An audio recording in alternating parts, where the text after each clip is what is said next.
Imagine, you just spent $40,000 on a brand new car.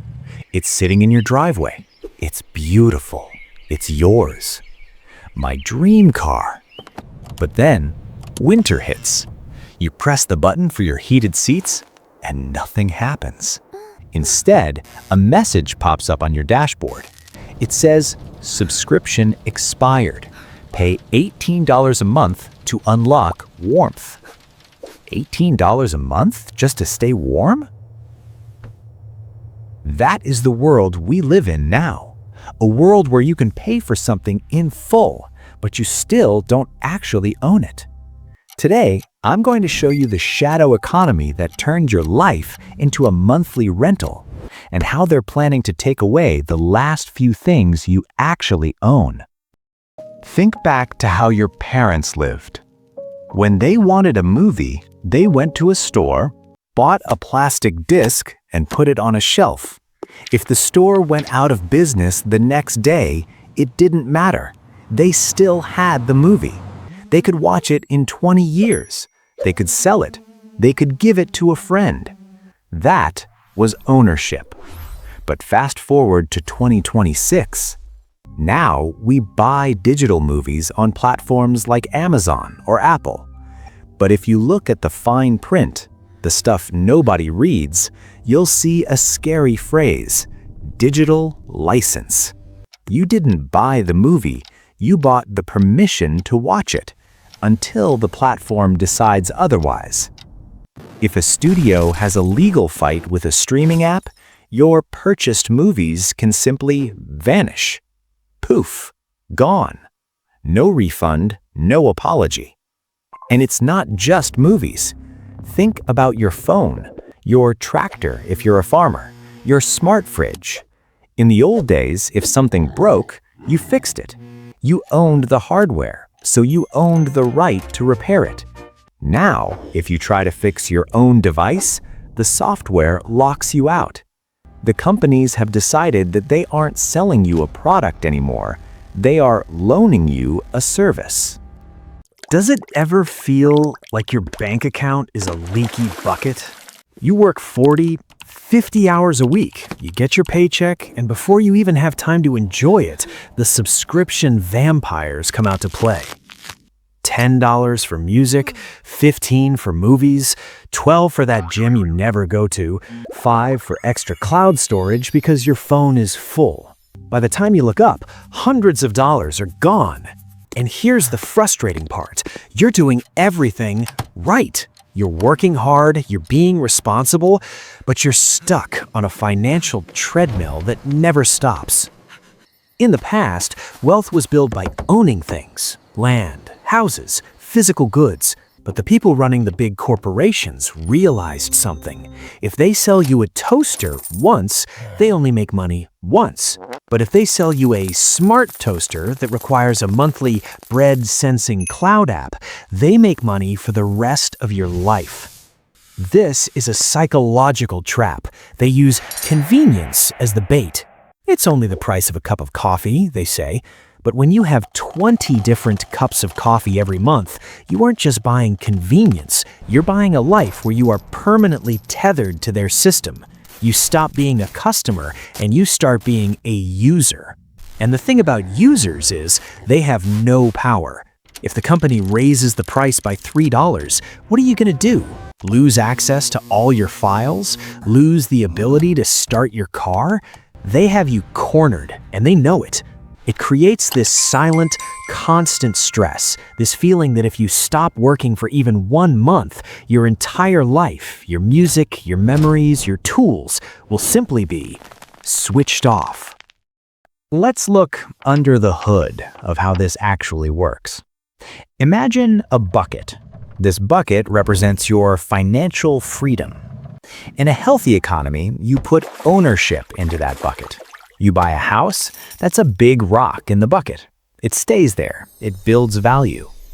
But the subscription economy is like a group of people standing around your bucket with tiny drills. Each drill is small. One is for your software, one is for your doorbell camera, one is for your grocery delivery.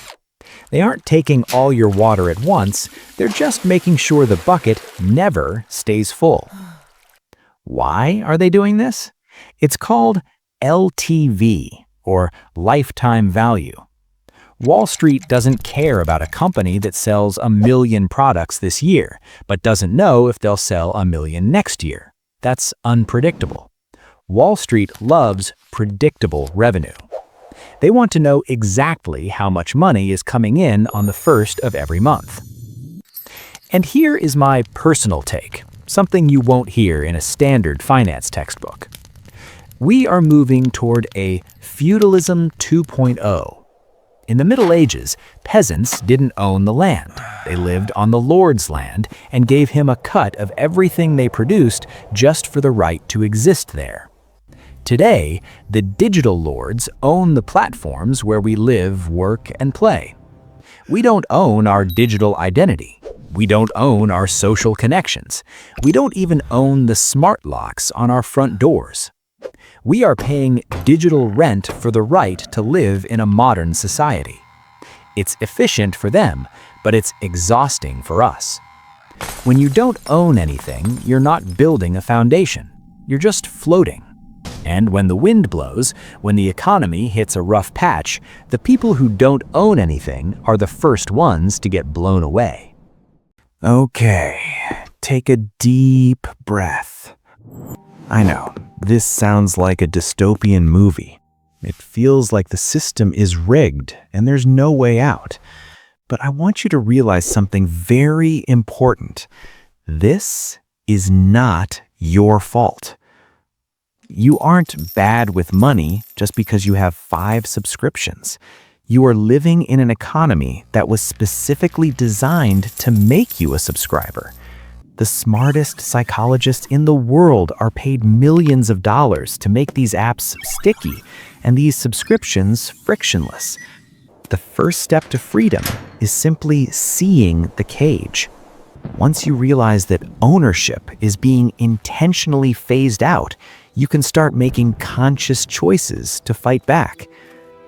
You don't have to live in a cave and throw away your smartphone, but you can start choosing where to draw the line. You can decide which parts of your life are rented and which parts are owned. The power shifts back to you the moment you stop saying it's only $10 and start saying, do I want to be tethered to this company forever? Let's look at how to actually do that. If you want to stop the leak in your bucket, you need a plan. Here are 3 things you can do right now. Step 1, the subscription audit.